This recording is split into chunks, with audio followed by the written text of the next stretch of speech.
Le soleil brûlant d'Afrique écrasait sans pitié la savane, projetant des flots de lumière dorée sur l'herbe jaunie.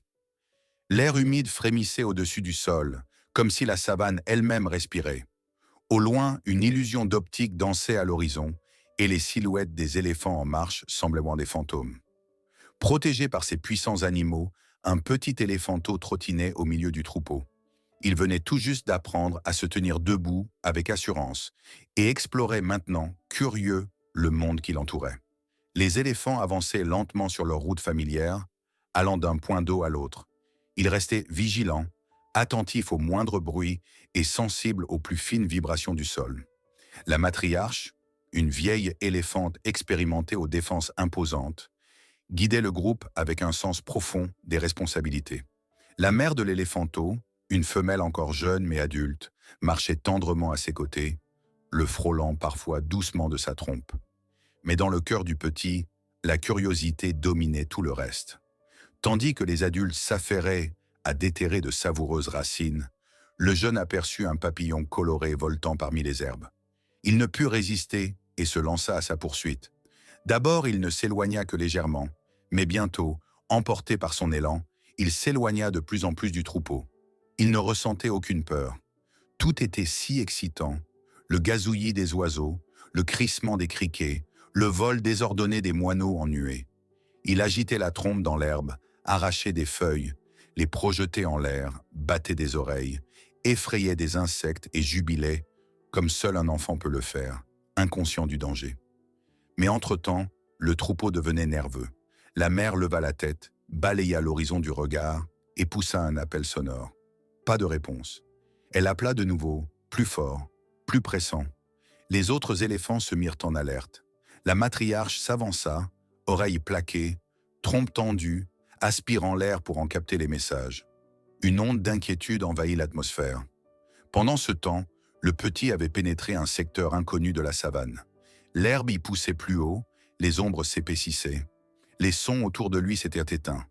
Même le grésillement des insectes avait disparu. L'éléphanteau s'arrêta, releva la tête et se figea. Ses instincts, encore faibles mais présents, lui soufflaient « Sois prudent ». Et alors il vit un mouvement. Des lions surgissaient comme des ombres du haut des herbes.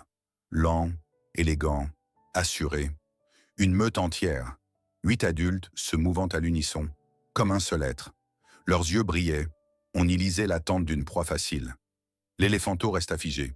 Une peur viscérale le saisit, mais sans le paralyser. Des images surgirent dans son esprit. Des éléphants adultes dressés en rempart, trompettant pour se défendre. Et il tenta de faire de même. Il releva la tête, déploya ses oreilles, les agita frénétiquement et émit un son rauque, chargé d'angoisse. Sa trompe tremblait, mais il la leva et la fit balancer de gauche à droite. Une lionne s'approcha en rampant, plaquée contre le sol. Elle s'apprêtait à bondir. Mais à cet instant, l'éléphanteau frappa le sol de toutes ses forces, soulevant un nuage de poussière, et poussa un cri strident. La lionne s'arrêta. D'ordinaire, les jeunes proies ne résistaient pas, mais celui-ci se comportait autrement. Déconcertée, elle recula et l'observa attentivement. Les éléphants sont des animaux dotés d'une mémoire profonde et d'émotions intenses.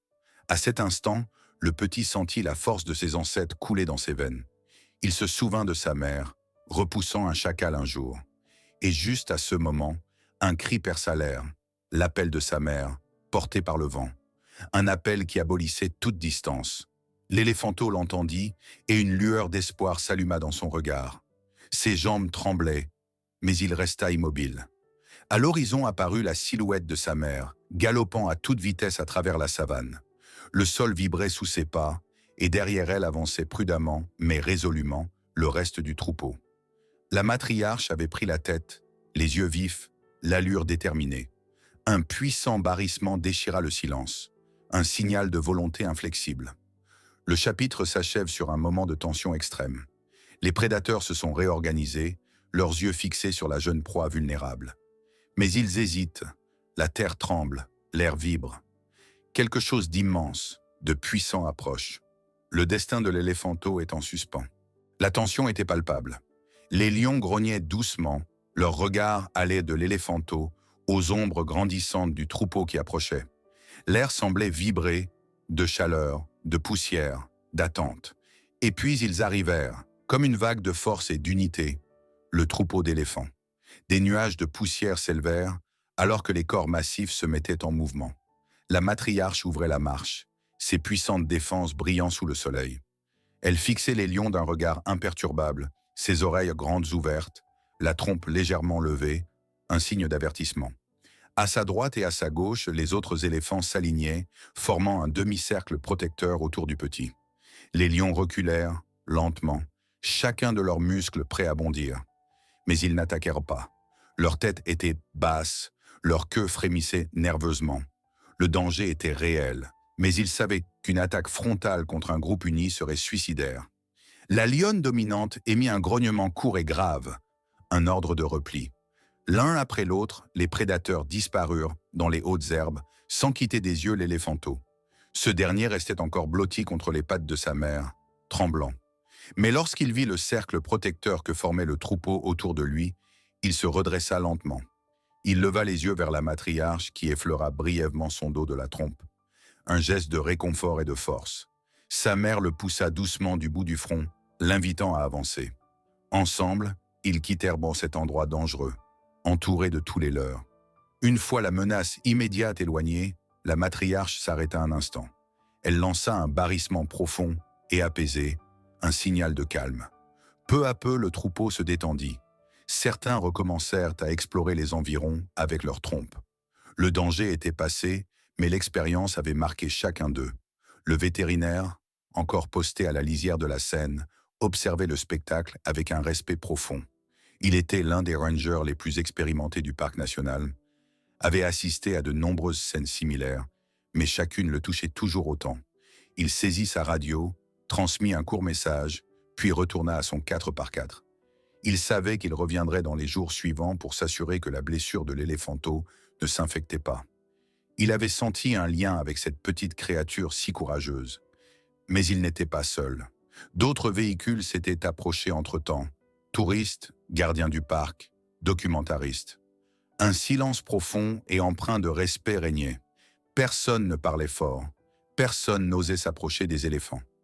Les humains savaient, ils étaient les témoins d'un moment sacré, d'un instant où le cœur de la nature s'était dévoilé. Un documentariste installa sa caméra, filma de loin, sans émettre le moindre son. Il savait que ces images étaient rares.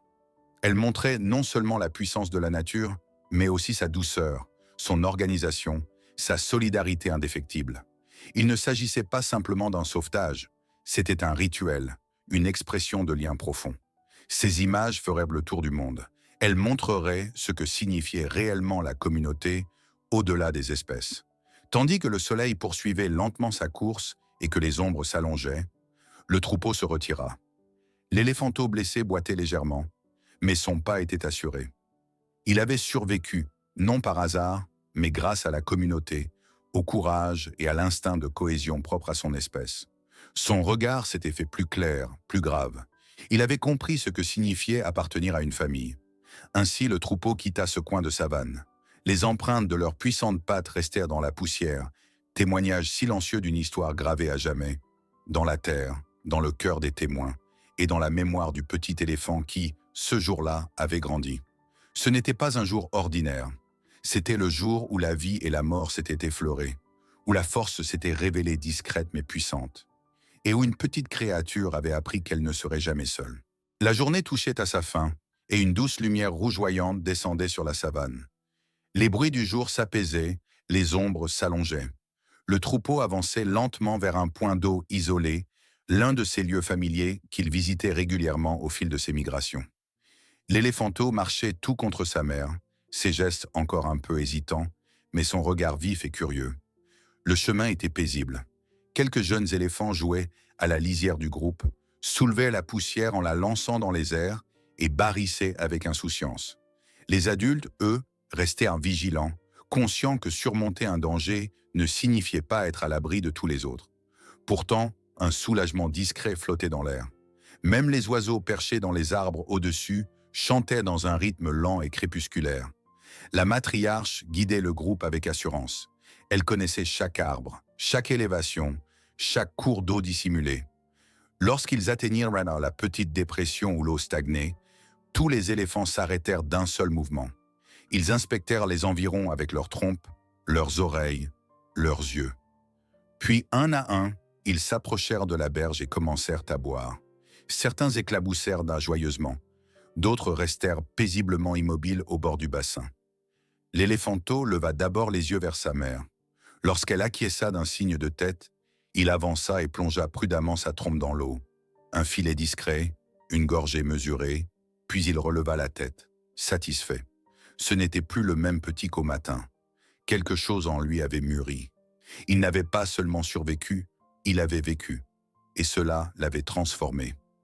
Un peu à l'écart, le vétérinaire était assis avec deux rangers sous un acacia. Ils observaient là la scène aux jumelles, gardant leur distance sans jamais perdre le troupeau de vue. Le talkie-walkie était silencieux, un bon signe. Le vétérinaire nota quelque chose dans un petit carnet. Puis il leva les yeux, sourit et dit à voix basse « Il s'en sortira ». Les rangers acquiescèrent. Ils savaient que ce n'était pas la fin d'un récit, mais le début d'un autre. Un jour, ce petit deviendrait peut-être lui-même père ou meneur. Et alors, il se souviendrait, non pas de la douleur ou de la peur, mais de la force du lien familial, du pouvoir de l'unité.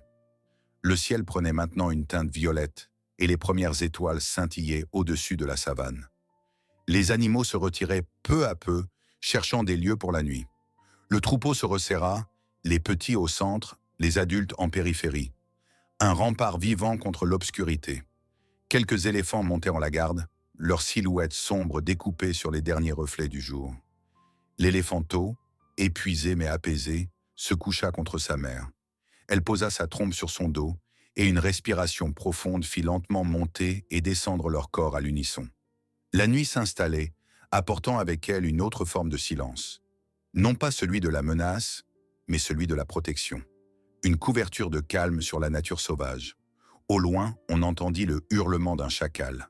Un autre éléphanteau appela doucement, et sa mère lui répondit aussitôt. Les voix de la nuit se mêlèrent en un concert naturel, doux et discret. Et quelque part, au cœur de tout cela, l'éléphanteau s'endormit, en sécurité, consolé, peut-être même un peu fier. Il faisait partie de ce monde ancien et immense. Et ce monde ne s'était pas contenté de le défendre, il l'avait accueilli. Il était désormais un maillon de la chaîne de l'histoire. À chaque respiration grandissait en lui cette certitude. La vie continuerait. Tant que le troupeau resterait uni, tant qu'il se souviendrait, tant qu'il vivrait, l'espoir subsisterait. Et c'était là le plus grand cadeau que cette journée lui avait offert. Dans l'obscurité silencieuse, un nouveau fil venait s'ajouter à la trame de la vie. Un fil qu'un autre éléphanteau porterait peut-être un jour, car des histoires comme celle-ci ne prennent jamais vraiment fin.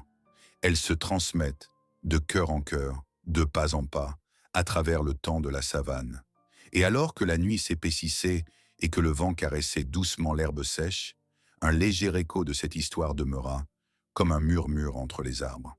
Peut-être qu'un autre voyageur, des années plus tard, retrouverait les traces du troupeau dans la poussière et se demanderait quel miracle s'était un jour produit ici. Peut-être que cet écho le toucherait et lui donnerait du courage. Car tout comme le troupeau avait offert de l'espoir à son petit, chaque souvenir de courage et d'unité porte une promesse, celle que nous ne sommes jamais seuls, tant que nous nous souvenons.